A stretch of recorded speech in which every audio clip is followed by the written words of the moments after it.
Two silhouettes moved through the white silence. An old man and his wife leaning on each other as the wind tore across the mountain road. Their coats were thin, their hope even thinner. No one was supposed to see them out there. Kilometers away, a former Australian soldier drove through the same blizzard. A woman chasing ghosts, not destinations, with only her German shepherd for company. She thought she'd left saving lives behind until the headlights cut through the snow and revealed two souls too fragile to keep walking. What happened next would prove that even in the coldest storm, mercy still finds its way to the lost. Before we begin, tell me, where are you watching from? Drop your country in the comments below. Snow drifted through the valleys of the Victorian High Country like fine white dust shaken from God's own hand. The sky hung low and grey, pressing against the mountains until the peaks disappeared behind a curtain of storm. Roads were empty, frozen ribbons winding through a landscape that had forgotten colour. Along one of them crawled an old Toyota Land Cruiser, its engine humming like a tired heart, headlights trembling against the white. Inside, Zoe Mitchell gripped the steering wheel with gloved hands. She was 38, but the war had carved deeper lines into her than age ever could. Her face was angular, drawn tight by habit and restraint. A short, dark ponytail was tucked into her beanie. Streaks of grey cut through her black hair, damp from melted snow. Her posture was soldier straight, but her eyes, steel grey and distant, spoke of someone who had seen too much and learned not to expect mercy from the world. The Utes heater coughed weakly. The smell of cold metal and old leather filled the cab. In the passenger seat, Banjo, a 4-year-old German shepherd, sat alert. His thick black and tan coat gleamed faintly under the dashlight. A small scar ran down his flank, a reminder from their years in an army unit in Afghanistan. The dog's amber eyes followed every flicker beyond the windshield. He was disciplined, loyal, and unshakably calm, the only living thing that seemed to tether Zoe to the present. Zoe wasn't driving toward anywhere. Since leaving the army, she had learned to keep moving simply to stay sane. When she stopped, memories found her. She thought about the mission that had ended everything. The explosion, the smoke, the loss of her teammate Marcus Reed, her closest friend. She could still hear Marcus' last words through the static of his failing radio. "If you make it out alive, Mitch, save something. Don't let the world turn you cold." Zoe's jaw tightened. She had saved people on the battlefield, but not her friend, not her marriage, not herself. Since the war, life had become an endless winter. Grey, hollow, without meaning. The wipers squealed across the glass, fighting against the blizzard. A weather warning crackled through the radio. Visibility near zero, but Zoe turned it off. The silence that followed was almost comforting. Banjo shifted beside her, letting out a low rumble. His ears flicked forward, nose twitching. "What is it, mate?" Zoe asked quietly. Banjo's gaze fixed on the road ahead. Through the curtain of snow, faint movement appeared, two small shapes staggering along the roadside. Zoe frowned, leaning forward. At first, they seemed like shadows, but as the ute crept closer, the shapes took form, an elderly man and woman walking arm in arm against the wind. The man moved stiffly, each step deliberate, his shoulders hunched beneath a thin grey overcoat far too light for the weather. His face, half hidden beneath a woolen cap, was lined and windburned, the skin of someone who had worked outdoors all his life. He leaned heavily on a walking stick that sank deep into the snow with every step. The woman beside him was slighter, her silver-white hair escaping the hood of her coat, whipping against her face. Her posture spoke of quiet endurance, the kind of strength born from decades of caring for others. Not herself. Her gloved hand clutched a small canvas bag close to her chest, as if it carried something precious. Zoe slowed the ute, heart rising into her throat. No one should have been out here. There wasn't a town for 20 k's in either direction. The man stumbled and the woman caught his arm. Even through the windshield, Zoe could see the tremor of exhaustion in their bodies. She hit the brakes, tires sliding on the ice before catching traction. The ute stopped a few meters ahead. For a moment, she just sat there, engine idling, staring at him through the falling snow. They looked impossibly fragile, like ghosts wandering a world that had already forgotten them. She thought of Marcus again, of promises and failure. And something inside her shifted, an ache that demanded action. She grabbed her torch and pushed the door open. The wind bit into her face immediately, slicing through her coat. Banjo barked once, sharp and alert, then leapt out beside her, paws sinking into the drift. Together, woman and dog stepped into the storm. "Hey," Zoe shouted over the wind. "You folks all right?" The couple froze. The man turned first, blinking through the snow. His voice came hoarse and weary, thick with cold. We're fine, love, just trying to get down to town." "Town's 25 k's that way," Zoe said, pointing behind her. You won't make it in this weather. The woman's lips were pale, her breath shallow. We didn't have a choice, she said, her tone trembling between fear and apology. My husband, his heart medicine, it's gone. We were hoping someone would. She stopped, pressing a hand against her chest as if the words themselves hurt to breathe. Zoe stepped closer, lowering her torch so it wouldn't blind them. There's a cabin a few k's back, she said. You can rest there, get warm. The man shook his head stubbornly, though Zoe could see how badly he was shaking. We don't want to bother anyone. We'll manage. Zoe almost smiled at that. A flicker of recognition, the pride of men who refused to ask for help. She'd seen that same pride in soldiers bleeding out on desert sand. She crouched slightly to meet their eyes. Sir, it's not about bothering anyone. You won't survive another hour out here. The old man's jaw clenched, torn between fear and dignity. His wife gripped his arm tighter. The snow whirled harder, sticking to their coats, to Zoe's lashes, to Banjo's fur. Banjo stepped forward, tail low, ears pricked, his body language calm but firm, as if telling him they could trust this stranger. The woman's eyes met the dog's, then Zoe's. There was something human in that silent exchange, an understanding that words couldn't carry. Zoe took a slow step closer, raising both hands, palms out in peace. My name's Zoe Mitchell, she said steadily. I live just up the ridge. Please, let me help. The old man hesitated, eyes flicking between Zoe, the dog, and the storm around them. We don't even know you, he said softly. Zoe gave a half smile that didn't reach her eyes. That's all right, you don't have to. You just have to trust me for a few k's. The woman looked at her husband, snow collecting in her hair.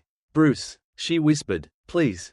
Zoe saw the fight drain from the old man's face, leaving only exhaustion. His shoulders sagged. Still, there was pride in the way he tried to straighten himself, holding his wife close as if he could shield her from the wind. Zoe extended her arm toward them, her voice lower now, almost a plea. Come with me, she said. No one survives alone. For a heartbeat, everything went still, the wind, the snow, even the breath between them. The old man, Bruce Patterson, met Zoe's gaze, eyes reflecting both fear and reluctant faith. His wife, Shirley, squeezed his hand, then, slowly, they nodded. Banjo gave a short bark, breaking the silence. Zoe stepped forward through the storm, ready to lead them toward the faint glow of life, waiting somewhere in the frozen dark. The drive back to the cabin was slow and perilous. Snow swallowed the headlights in a blinding whirl, and the old ute groaned with every turn. Inside, the air fogged with the breath of 3 people and 1 watchful dog. Bruce sat slumped in the passenger seat, his gloved hands trembling against his knees. His lips had turned a shade too pale and his breathing came in short, uneven bursts. Beside him, Shirley held onto her husband's arm, whispering softly as though words alone might keep his heart beating. She was small, her frame delicate beneath layers of wool and worn fabric. Yet there was something fiercely steady in the way she held herself. Like the wind had tried to break her too many times and failed. Zoe's eyes flicked toward the rearview mirror, catching glimpses of her face under the passing beams of light.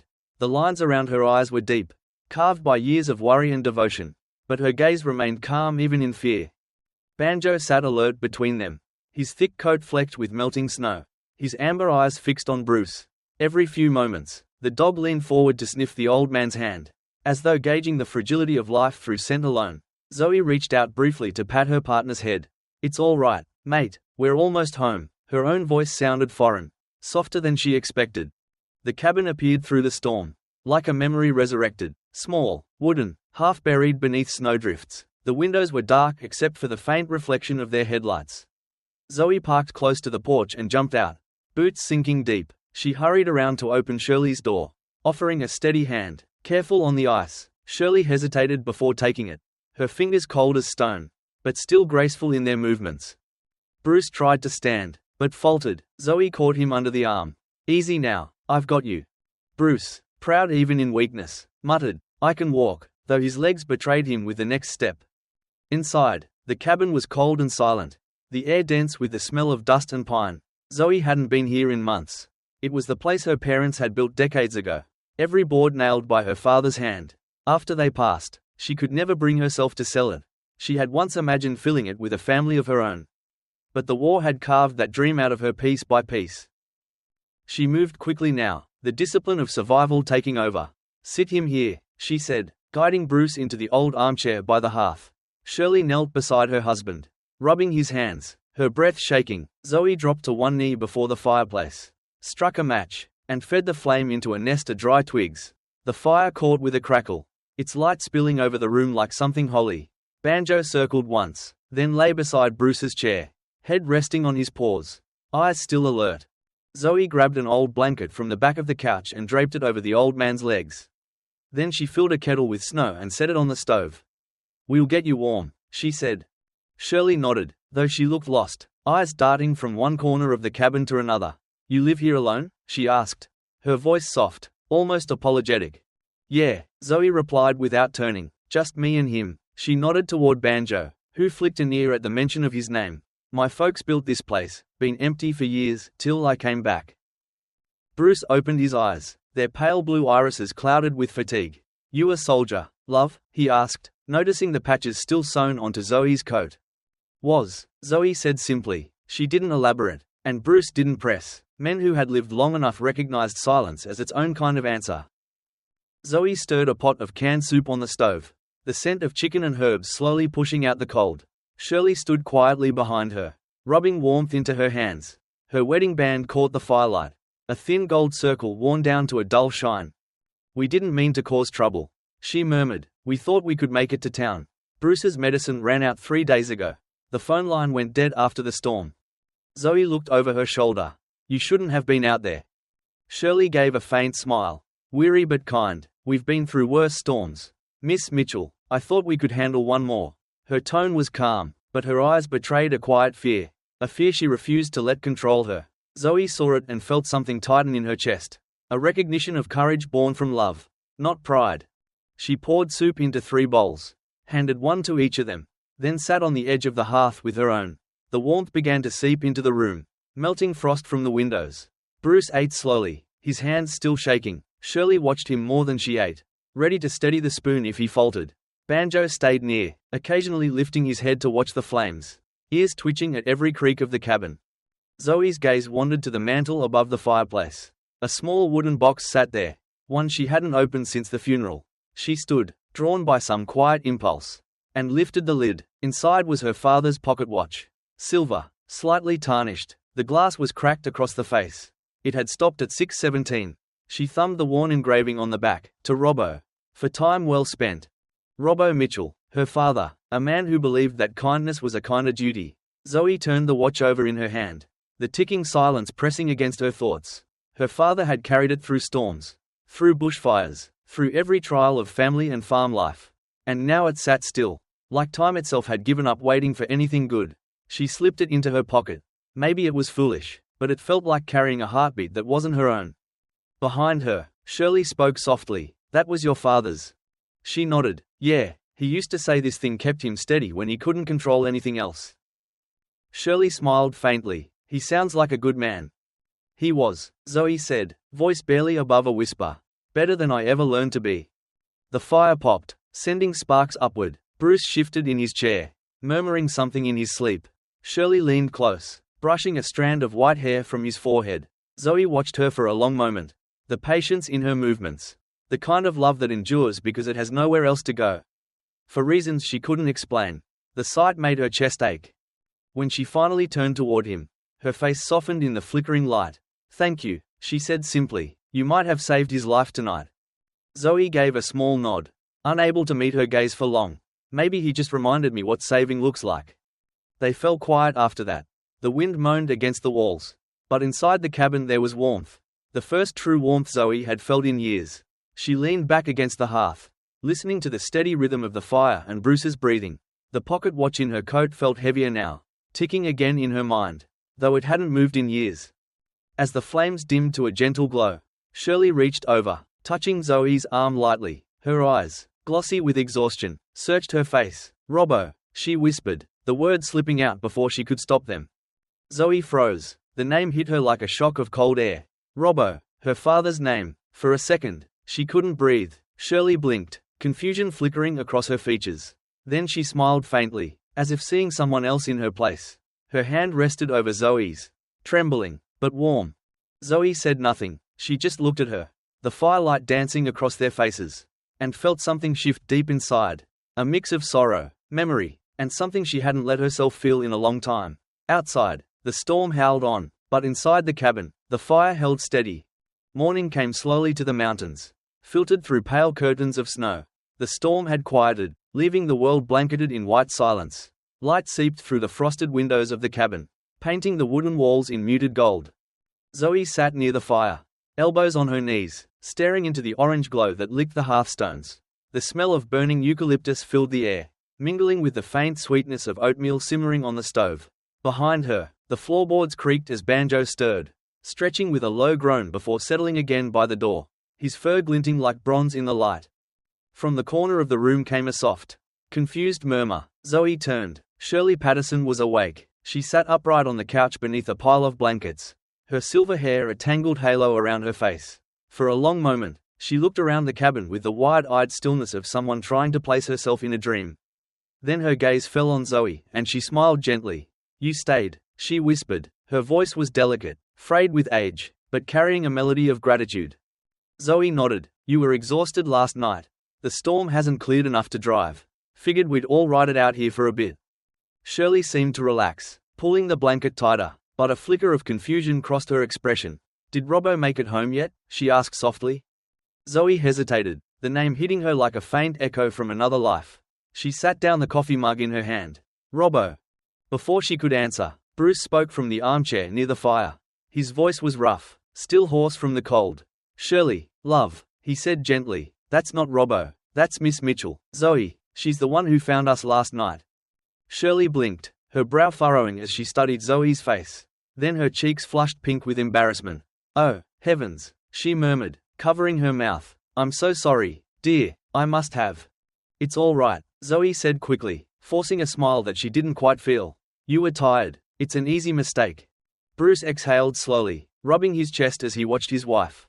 "She gets confused sometimes," he explained quietly, the words carrying a weight that had clearly grown heavy over the years.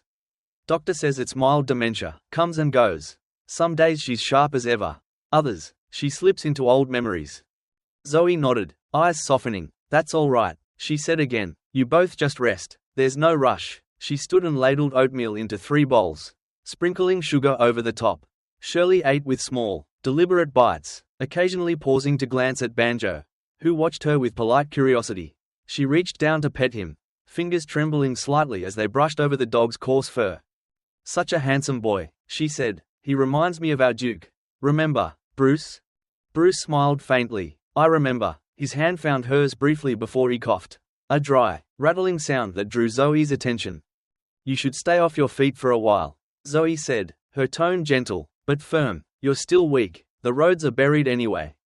Bruce leaned back with a resigned sigh. "You're probably right. I suppose the world can do without us for another day."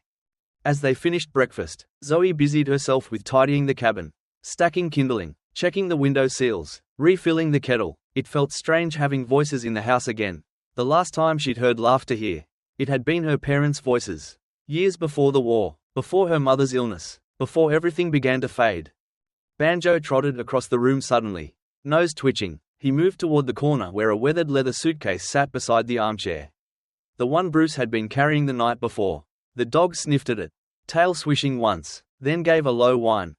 "Something catch your attention, mate?" Zoe asked. She crouched down and unbuckled the latch.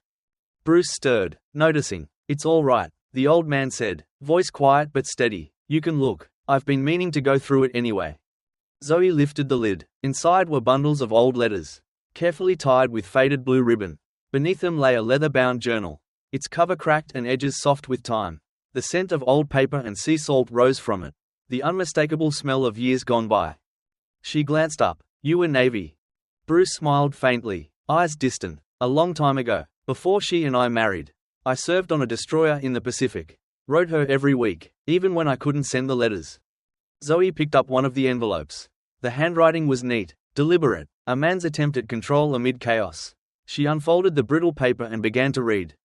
December 17, 1952. "My dearest Shirley, if you ever find yourself lost in a storm, I will come for you, as I did the day we met, no matter how far I have to walk through the cold." Zoe stopped, throat tightening. She could almost hear Marcus' voice in her mind again, the echo of a battlefield promise. "Save something." She looked at Bruce, who sat watching the flames, eyes moist but calm. You kept them all, Zoe said quietly. Couldn't throw them away, Bruce replied. I never mailed half of them. Sometimes the mail didn't go out. Other times, I think I just needed to write them to keep her close. Zoe carefully replaced the letters and closed the case. Something inside her stirred, a mix of envy and reverence. That kind of love, steady through time and distance, was foreign to her. She had spent her life chasing duty, not connection. Outside, snow slid from the roof with a soft whoomp. Shirley looked toward the window, her reflection faint in the frost. It's strange, she said, voice trembling slightly. When I look outside, it's like the world forgot us. But maybe it's waiting for us to remember it first. Zoe turned toward her, but she seemed far away again, her gaze lost in the distance of her own mind. The rest of the day passed quietly. Bruce dozed by the fire, Banjo keeping sentinel at his feet. Zoe fixed a loose shutter and cleaned the stovepipe, the motions comforting in their familiarity. When evening settled, the wind picked up again, moaning through the gum trees like an old song. Shirley hummed softly to herself as she folded blankets, a tune Zoe didn't recognize, but found oddly soothing. She paused, watching her in the glow of the fire, the way her hands trembled slightly, yet moved with purpose. Bruce woke briefly, looked toward his wife, and said, she used to sing that when our boy was little. Helps her remember good things. Zoe nodded, but her chest felt tight. She didn't ask what had happened to their son. Some questions didn't need answers. Later, when the dishes were cleaned and the fire had burned low, Zoe sat alone at the table, turning the silver pocket watch between her fingers. She thought of Bruce's letter. If you ever find yourself lost in a storm, I will come for you. Those words looped in her mind, merging with Marcus's voice, with the faces of people she couldn't save. Maybe this was what her friend had meant. Maybe saving something didn't always mean pulling someone from the fire. Maybe it meant keeping watch when no one else would. She slipped the watch back into her pocket and looked toward the two old souls sleeping by the fire. Their hands touching, for the first time in years. She didn't feel like a ghost in her own life. The next morning dawned calm and brittle, the storm having exhausted itself in the night. The mountains stood silent beneath a pale winter sun, their slopes cloaked in white so pure it almost hurt the eyes to look at. Smoke rose lazily from the cabin's chimney, curling into the frozen air. Inside, warmth had returned, the kind that smelled of coffee, pine, and slow forgiveness. Zoe stood by the window, mug in hand, watching light spill across the snowbanks. Banjo lay near the hearth, tail thumping softly whenever Zoe's shadow moved. The dog's fur had dried into thick waves of black and tan, his breath fogging faintly as he sighed. Content. Behind her came the sound of cautious footsteps and a low grunt. You planning to stand there all day, love? Bruce Paterson's voice rasped like sandpaper against wood. Old but stubbornly alive, he was dressed in one of Zoe's spare flannel shirts, sleeves rolled up despite the cold, revealing wiry forearms that spoke of years spent working with tools, not machines. His frame was thin but solid, built from labor and willpower, the kind of man who refused to rust even when time tried to claim him. His grey hair stuck out in tufts beneath a woolen cap, and a faint scar traced down the side of his jaw. A gift, he said, from a Korean winter that never ended. Zoe turned, half smiling. You're supposed to be resting. Bruce waved the words away. Rest is for people who don't have roofs that leak. He nodded toward the ceiling where a dark patch of water had begun to stain the wooden planks. Figured I'd earn my keep before Shirley realizes I've gone soft. Shirley, sitting by the fire with a blanket over her lap, chuckled quietly. Her silver hair gleamed in the light, and her face carried the faint flush of renewed health.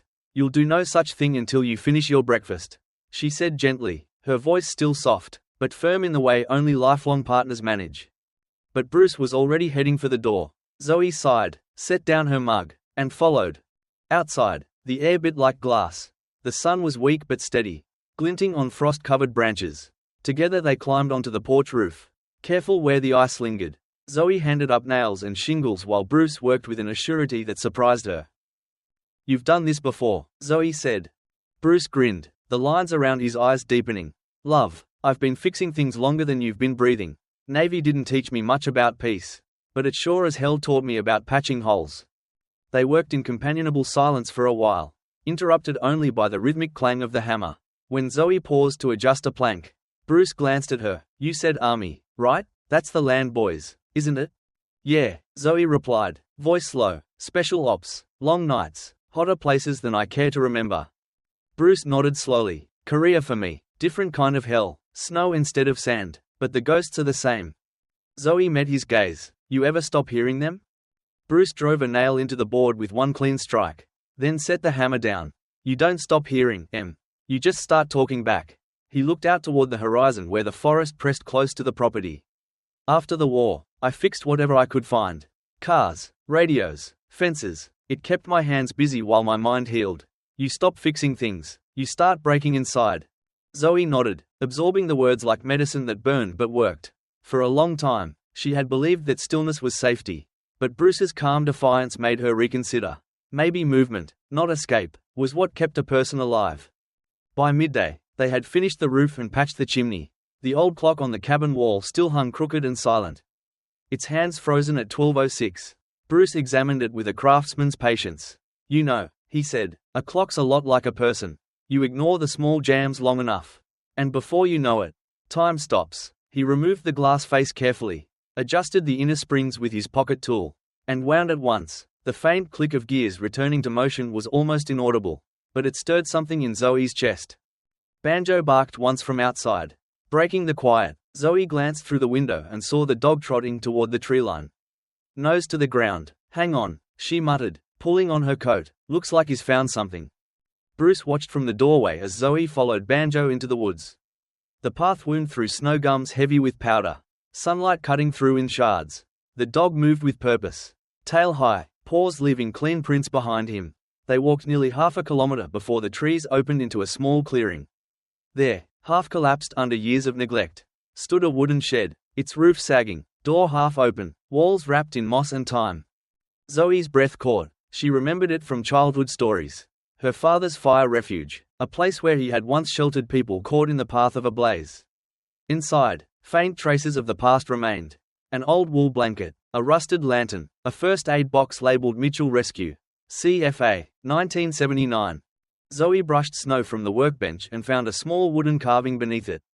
A bird in flight, rough, but full of motion. Her father had loved to carve birds. You old bugger, she whispered, you were saving people before I ever learned to fight. Banjo nosed at the corner of the bench and barked again. Zoe crouched beside him and noticed a small wooden plaque nailed to the wall. The carving was faded, but the words were still legible. If you find this place, you're not lost, you're just found at the right time. She stood there for a long moment, the air still, except for the sound of her breathing. It was as if her father's voice lingered in the wood, reminding her that compassion was a skill passed down, not learned alone. When she returned to the cabin, her coat was dusted with snow. Her expression changed. Bruce looked up from where he was oiling the clock's gears. Find something? Zoe nodded. The refuge my father built. He used it to help people stranded out here during the fires. Guess I'm just carrying on. Bruce smiled faintly, his eyes glinting with quiet approval. That's the best kind of inheritance. Love, the kind you can't spend, but you keep giving away. Zoe said nothing. She just stood there as the clock behind them gave a soft, trembling tick, then another, and another. The sound spread through the cabin like a pulse. Hesitant at first, then steady. Bruce looked toward it, satisfied. Well, he murmured, seems like time decided to start moving again. Zoe met his eyes and smiled, the firelight catching in the lines of her face. Yeah, she said softly, maybe it's about bloody time. The snow had begun to fall again, quiet and patient, a slow ballet of white drifting past the window panes. Inside the cabin, the air smelled of pine sap and wood smoke. Zoe knelt by the fireplace, feeding small logs into the flames. The light painted her face in soft golden shadow, tracing the edges of a woman who had lived too many winters alone. Her hands, rough and scarred, moved with the practiced rhythm of someone who had learned that fire was both warmth and prayer. Behind her, the rhythmic ticking of the newly repaired clock filled the room, a sound that reminded her that time, once broken, could still find its way forward. Bruce sat at the table, polishing a brass compass with quiet focus. His large, weathered hands moved slowly, reverently. Every so often, he would glance toward Shirley, who sat in the rocking chair by the window, her small figure wrapped in a knitted shawl the color of autumn leaves. Her face glowed softly in the firelight, the silver in her hair catching each flicker like strands of light. She was humming faintly, her voice low and thin but sweet, the kind of sound that made even the storm outside seem to slow and listen. Banjo was stretched out near the hearth, chin resting on his paws, his eyes half closed, but always alert. Every now and then, his ears twitched at the sound of a crackling log or the distant groan of wind in the pines. He was 6 now, his black and tan coat flecked with lighter shades near his muzzle. A mark of loyalty aged into dignity. To Zoe, he was not just a dog. He was an anchor, the only creature who had seen her through her darkest seasons and still looked at her as if she was whole. Zoe reached for another log, but her fingers brushed against something wedged deep within the ashes. She frowned and used the poker to nudge it free. A brittle edge of paper curled out from beneath the soot. Pulling it closer, she realized it was not one page, but several half-burned letters, blackened at the corners, edges crumbling like dry leaves. "What in the world?" she murmured. She set him gently on the hearthstone, brushing away the ash. The faint scent of old ink and smoke rose into the air. Bruce looked up from the table. "You find something?" "Letters," Zoe said quietly. "Looks like someone tried to burn them a long time ago." Shirley tilted her head, curiosity bright in her pale eyes. "From who?" Zoe carefully unfolded one of the less damaged pages. The handwriting was looping, graceful, unmistakably a woman's. The ink had faded to a ghostly brown, but the words were still legible. "My dearest Robbo, sometimes I watch the light fade through the trees and wonder if you notice it. 2. Wherever you are, the house is quiet without you. Too quiet. The neighbors say you're saving lives. But I wish just once you'd save a little time for us." Zoe froze. "Robbo," she whispered, her throat tightening. "That was my father's name." Bruce rose from his chair slowly, the compass still in his hand. "Your mother's letters." Zoe nodded, staring at the pages. She had never known much about her mother's life beyond what she'd left behind. Her recipes, her garden tools, her voice fading in a memory too faint to reach. But here, in the ashes of the fire her father once built, her heart had been waiting to be found. She picked up another sheet. The bottom half was gone, eaten by flame, but the remaining lines told enough. "You always said the world needs good men. I just wish the world wasn't the only one that got to have you." Shirley pressed a trembling hand to her lips. "Oh, Zoe," she whispered, her voice soft with sorrow. "She must have loved him deeply." "She did," Zoe said, eyes fixed on the ink. "He was always gone, helping strangers, fighting fires in these mountains. I thought he just loved the work. But maybe he was running from something. Or maybe he just didn't know how to stop giving." Bruce sat beside her, leaning on his cane. "That's the curse of men like him and like us," he said, his tone rough but gentle. "We think love means saving everyone else first. We forget that sometimes the people waiting at home need saving, too." Shirley's gaze drifted toward the flames. "When Bruce went to sea," she began softly, "I used to write him every day. Half the time the letters never made it past the post office. But I wrote anyway. It kept me believing that he'd come home to read them." She smiled faintly, eyes glistening. "Sometimes love isn't about who's there. It's about who still remembers." Zoe looked at her, this fragile woman who had walked through decades of war and worry yet still carried warmth like a lantern. Her words filled the space between them like a prayer. She reached out and handed her one of the letters. "Would you read it?" Shirley's fingers trembled as she held the paper. The writing was delicate, the kind you only learn when you pour more feeling into ink than words can hold. Shirley read slowly, voice breaking slightly as she went. "I hear the wind in the gums at night and pretend it's the sea calling you back to me. If you ever get lost in the smoke, follow the light in our window. It's the only one I've left burning." A tear slipped down Shirley's cheek. She was lonely, she whispered, but she never stopped believing he'd come home. "That's what makes it beautiful." Bruce nodded. "That kind of faith, that's what keeps the world standing." He looked at Zoe, eyes steady. "Maybe your father didn't fail her. Love, maybe he built all this. The rescues, the refuge, because he wanted to give back what she gave him. Maybe he just didn't know how." Zoe's jaw tensed, her mind turning over old memories like stones in a stream. She thought of her father's long absences, the way her mother's smile faded over the years, the silence that filled the house after her death. For the first time, she understood that both of them had been trying to love in their own broken ways. She fed another log into the fire, watching the flames consume the blackened edges of the remaining pages. The ink bled upward, curling into smoke. Shirley reached over and rested her hand on Zoe's wrist. "Sometimes," she said softly, "letting the fire finish what it started is the kindest thing you can do." Zoe nodded slowly, eyes fixed on the dance of light. "Maybe," she whispered, "but I think she wanted them to be found. Maybe she knew I'd need them one day." Bruce chuckled lowly, his tone warm. "Looks like she was right." Outside, the snow thickened again, swirling softly against the window. The fire crackled and filled the room with gentle light. Banjo shifted, placing his head on Zoe's boot, his eyes reflecting the glow like twin embers. Shirley leaned back, folding the shawl closer around her shoulders. "It's strange," she said after a long silence. This place feels like it's been waiting for us. Zoe smiled faintly. Maybe it has. She looked at Bruce and Shirley, the two strangers who had somehow become part of her story. Then at Banjo, who slept soundly by the fire. The letters lay in the hearth, their ashes mingling with the old soot from winters long gone. The flames rose and fell, whispering like voices carried through time. For the first time in years, Zoe didn't feel like an outsider looking in. The cabin no longer felt empty. It pulsed with quiet life, with the warmth of something that could almost be called family. Outside, the snow kept falling. Inside they sat together, three souls and a loyal dog, bound by silence, memory, and the soft ticking of time finally set right. By the third morning, the storm had broken into silence, leaving behind a still world draped in white. The cabin sat like a lone ember in the endless snowfield, its roof glittering under the hesitant sun. Zoe stood on the porch, the cold biting her cheeks, while Banjo trotted through the drifts, nose buried in the powder, tail swaying in slow arcs. The air smelled clean, painfully clean, like a wound just beginning to close.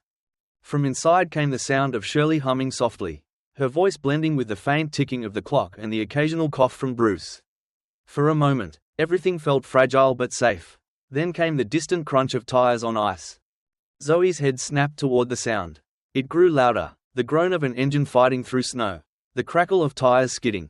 She motioned for Banjo to heel and stepped down the porch stairs, boots creaking on the frozen boards. The figure that emerged through the trees was wrapped in a heavy brown coat dusted with frost. A police 4x4 rumbling behind him. The man was in his late 50s, broad in the shoulders, his face rugged and lined from years spent under harsh winters and harder truths. His eyes were pale blue and sharp beneath the brim of a worn hat. A grey moustache framed his mouth, which held a firm set that spoke of duty over comfort. A police patch was visible on his sleeve. Sergeant Bill O'Reilly.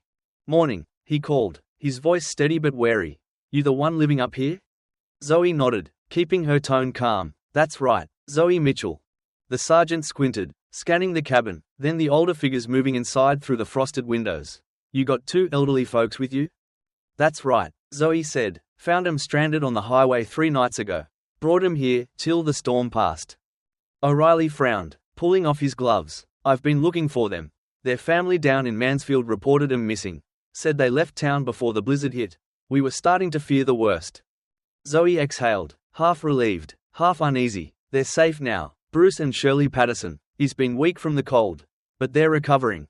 The sergeant approached the porch steps, boots cracking the ice. Banjo watched him closely, but didn't growl, only stood beside Zoe with ears pricked. O'Reilly eyed the dog with quiet respect. "Fine animal you've got there. Army dog, is he?" Zoe's brow lifted slightly. "You served?" "Army," O'Reilly said, pulling back his coat to reveal a small pin tucked on his collar. "A token from another life. I've seen that look before. People and dogs that come home with more ghosts than medals." For the first time, Zoe's shoulders eased. "You'd be right about that."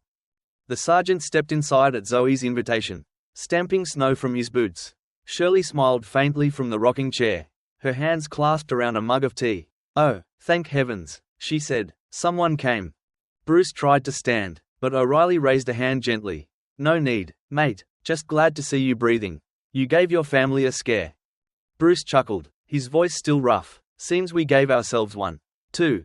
As the sergeant warmed his hands by the fire, his expression softened. "You did the right thing bringing him here," he said to Zoe, "but the mountain road's gone. Landslide took out half the ridge last night. No getting down by car for a few days." Zoe frowned. "Then how'd you make it up?" "Halfway by truck, the rest on foot," O'Reilly said with a small grin. "You think a little snow's going to stop a country boy?" Zoe smirked despite herself. "Guess not." O'Reilly sipped the coffee Shirley offered him, nodding appreciatively. "Their family's safe in Mansfield. I'll get word down the mountain soon as the radio's clear. For now, best thing you can do is keep everyone warm and fed." Bruce leaned forward, eyes bright. "You sure the road's that bad?" "Worse," O'Reilly said. "Trees down, ice crust thick enough to break a man's leg. But give it a few days. We'll have a team come through." Zoe glanced at the window. Snow had begun to fall again. Light, but relentless. She felt the weight of isolation settle on her. But this time, it didn't feel like punishment. It felt like purpose. Later that afternoon, after the sergeant had stepped outside to check his vehicle's radio, Zoe and Banjo decided to scout the ridge. The sky was low and bruised. Clouds gathering again, They followed a slope behind the cabin that wound into the woods. The air filled with the crunch of snow underfoot and the whisper of wind weaving through the gums.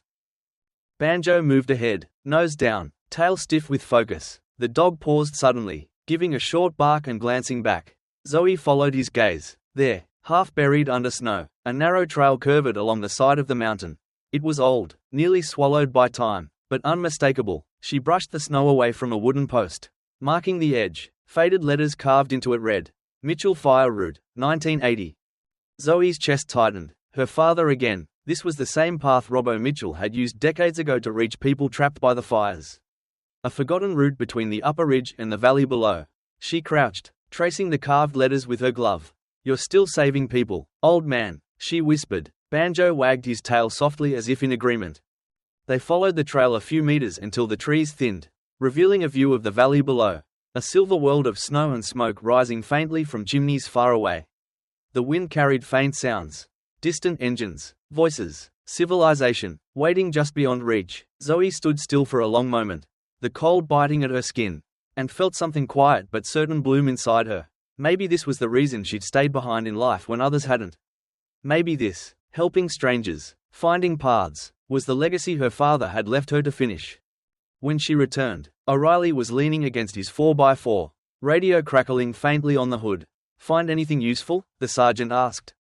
Zoe nodded. A trail my father built years ago. Leads straight to the valley. It's narrow, but if we clear it, people could use it again. Not just us, but anyone stuck up here in winter.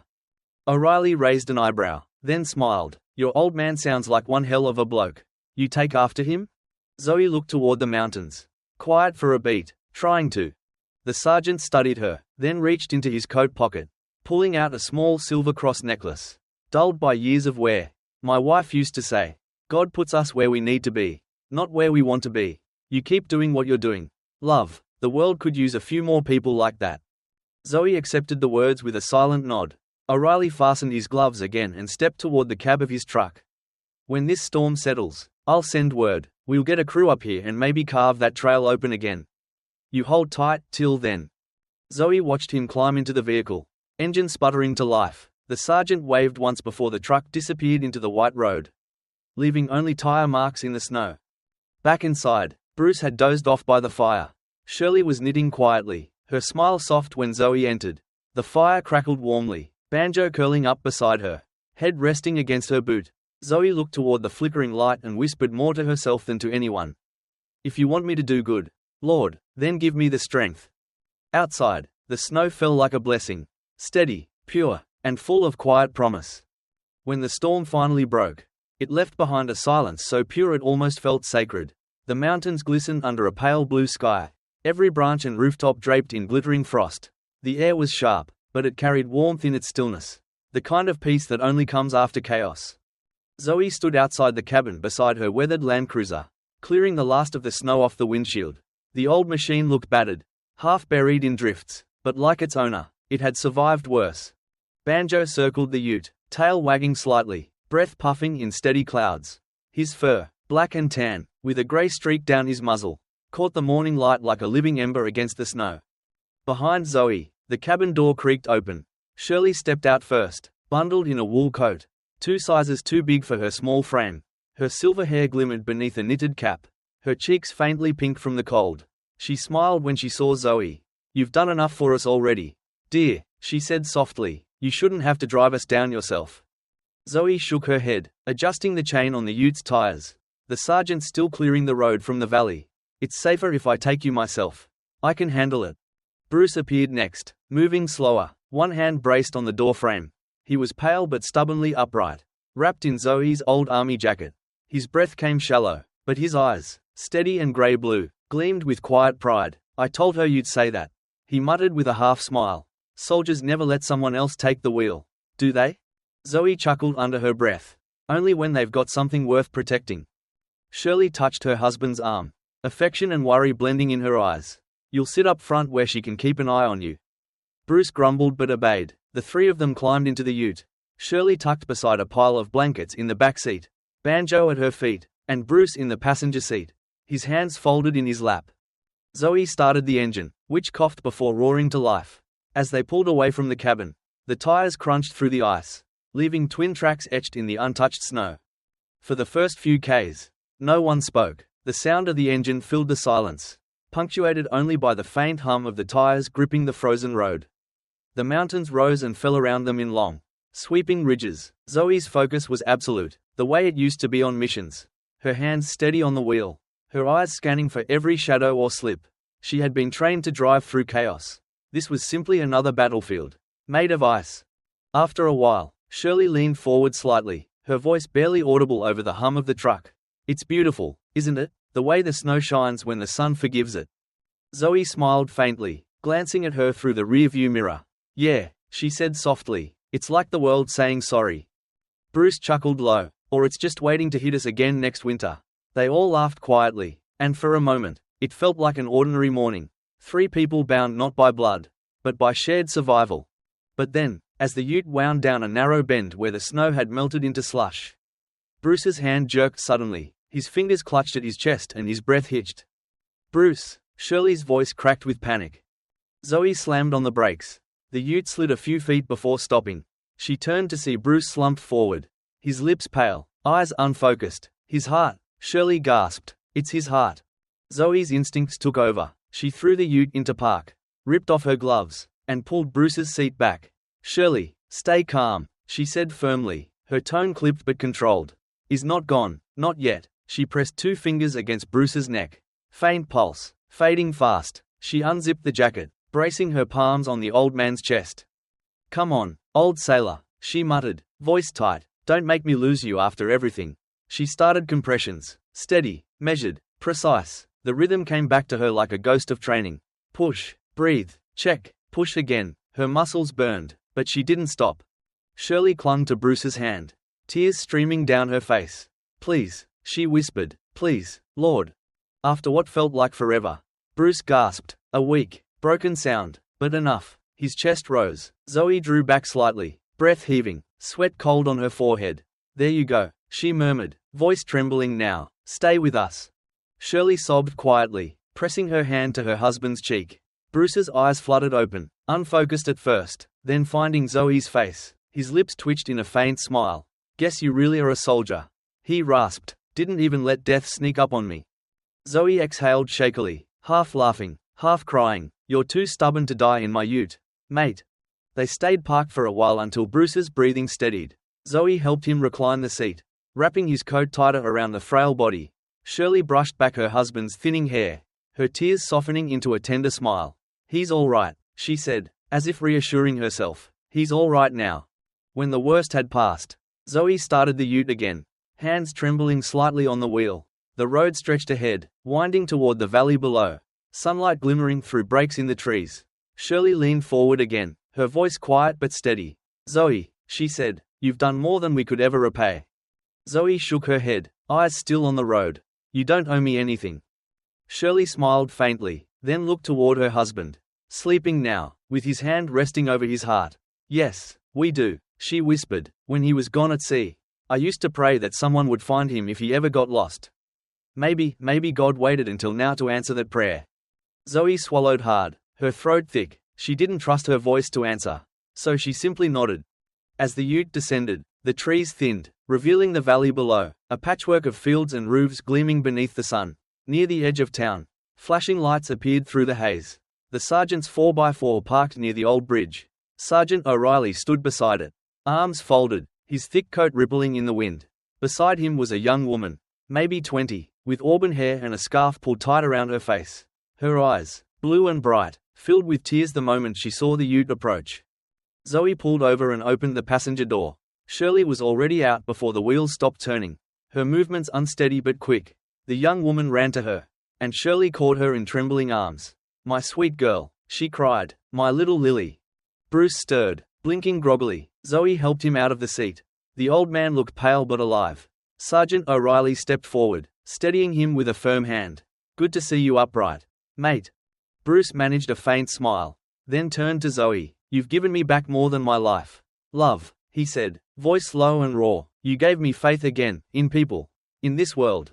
Zoe's throat tightened. "I just did what anyone should." Bruce shook his head. "No," he said softly. "You did what only a good person would." He clasped Zoe's hand, the gesture strong despite his trembling fingers.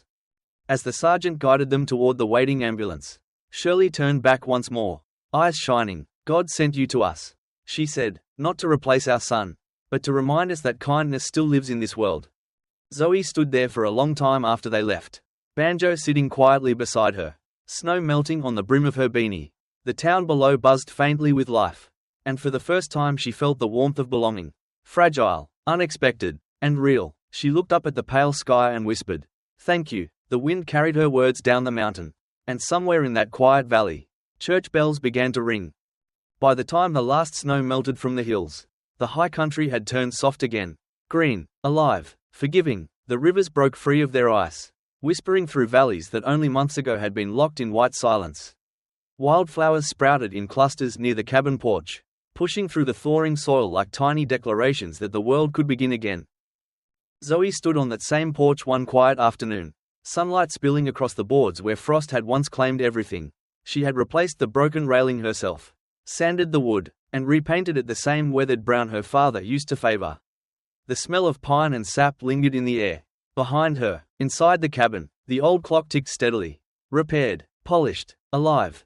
Banjo lay near the steps, head resting between his paws, his black and tan fur shining with the luster of spring light. He was calmer now, though still alert, occasionally lifting his head to track the sound of kookaburras or the rustle of wind through the gums. To Zoe, Banjo had become something deeper than a companion, a bridge between the soldier she used to be and the woman she was still learning to become. From the dirt road came the distant hum of an engine. A blue sedan wound up the hill, sunlight glinting off its windshield. Zoe smiled as she recognized it. The car stopped and Sergeant O'Reilly stepped out first, looking almost unrecognizable without his winter coat. He wore a faded flannel shirt and jeans. His once stern face relaxed, mustache trimmed neatly. He looked younger in the forgiving light. "Good day, Zoe," the sergeant called, tipping his hat as he climbed the steps. "I see you've kept yourself busy." Zoe extended a hand, and the sergeant shook it with firm warmth. "You weren't kidding," O'Reilly continued, glancing around. "Cabin looks like a place a person could find some peace again." "Peace," Zoe said, smiling faintly, "still working on it." The car door opened again, and Shirley Patterson emerged, her steps slower now, but graceful. She wore a soft lavender dress and a knitted white cardigan, her silver hair pinned neatly back. Her smile, that same gentle, unshakable smile, reached her clear blue eyes. Behind her, Bruce climbed out, leaning on a cane, but upright, his posture proud. His once pale complexion had regained color, and his eyes gleamed with mischief and life. "You didn't think we'd let the snow keep us from visiting, did you?" Bruce said with a chuckle as Zoe met him halfway down the steps. Zoe helped him up gently.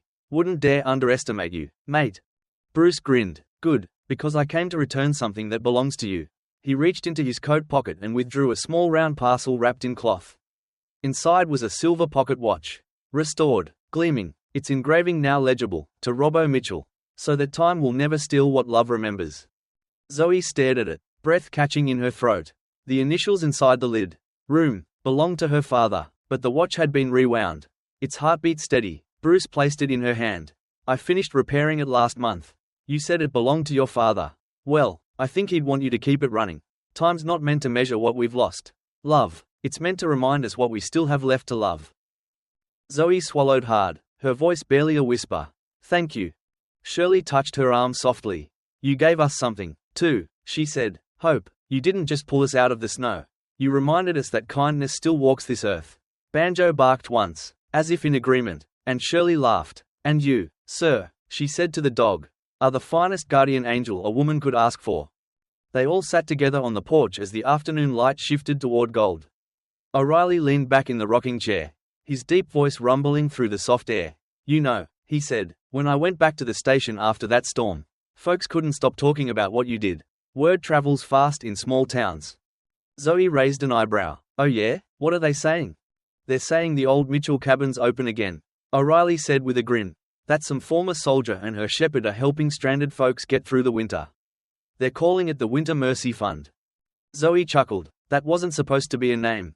Just a note I wrote when I registered the outreach program." "Well," O'Reilly said, "too late. The town's adopted it." He patted Zoe's shoulder. "You've got volunteers already, folks you helped over the years. We'll set up a proper radio station here before next winter. I'll come on as an advisor." Make sure we don't lose anyone else to the storms. Zoe looked out toward the ridge where snow still clung in the shadows. It's not much, she said, but it feels right. The cabin was meant to save people. It always was. My father started that work. Guess I'm just picking it up again. Bruce nodded approvingly. That's the thing about good people, he said. They keep the fire going when others can't. For a long while, the group sat in contented quiet. The breeze carried the scent of wildflowers and melting pine. Shirley reached over to rest her hand on Bruce's, her eyes soft as she looked toward Zoe. We prayed for angels that night in the storm, she said, and God sent one, but not with wings, just a woman who knew when to stop and open her door. The sergeant smiled faintly. If the good Lord works through people, I'd say he picked the right one. Zoe looked down at the watch in her hand. Its tick matched the rhythm of the clock and sighed. Steady, unhurried, forgiving. She thought about how far she'd come from that night on the frozen road.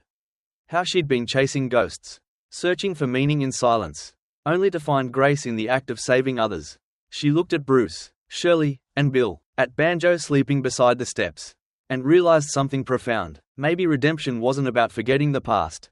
Maybe it was about living kindly enough to make peace with it. The sun dipped behind the trees, casting long amber rays across the porch. Shirley sighed contentedly. You know, she whispered, God doesn't send angels with wings. He sends people who stop their utes in the snow. Zoe smiled, slipping the pocket watch into her vest pocket. Then I guess I'll keep stopping. The clock inside struck 6, the sound echoing softly through the air. On the porch, the steady rhythm of ticking blended with the faint beat of hearts. Human, humble, and alive. And as twilight settled over the valley, the cabin of mercy glowed once more, not as a refuge from the cold, but as a testament to the warmth still left in the world. Sometimes miracles don't arrive in flashes of light or the sound of trumpets. They come quietly, through the hands that lift others, through the strangers who stop when the world tells them to keep driving. What happened on that frozen road wasn't just a rescue. It was a reminder that God still works through ordinary people in the most ordinary moments to heal what's been broken. Every act of kindness, every choice to care, is a small miracle in itself. And maybe that's what faith truly is.